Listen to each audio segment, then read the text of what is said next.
Welcome to Chillin' 101. We hope this video helps. You start by preparing OBS and your camera so effects will be reliable.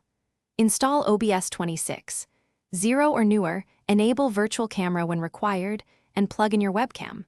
Open sources, add a video capture device, select your camera, and set resolution and frame rate in settings video to match downstream apps.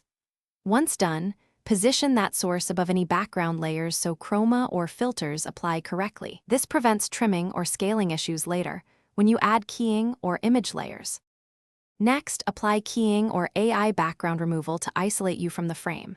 With your camera source selected, right-click Filters and add chroma key if you have a backdrop, or add background removal studio mode or plugin to use segmentation without a screen. Tweak similarity, smoothness, spill reduction, and range while monitoring edges to avoid haloing.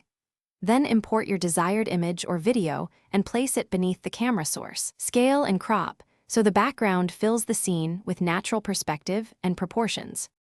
To finish, make OBS the output and verify in your target app. Enable virtual camera or select OBS as your webcam, then run a quick test for lighting, audio sync, and framing. Apply color correction or LUTs to match foreground and background tones for realism. If you see flicker, jagged edges, or transparency gaps, increase key smoothness, raise lighting level, or bump resolution/bitrate. These steps usually fix artifacts. If problems persist, restart OBS and the calling app, then retest. That often clears device conflicts. Thanks for watching. Consider subscribing if we helped you.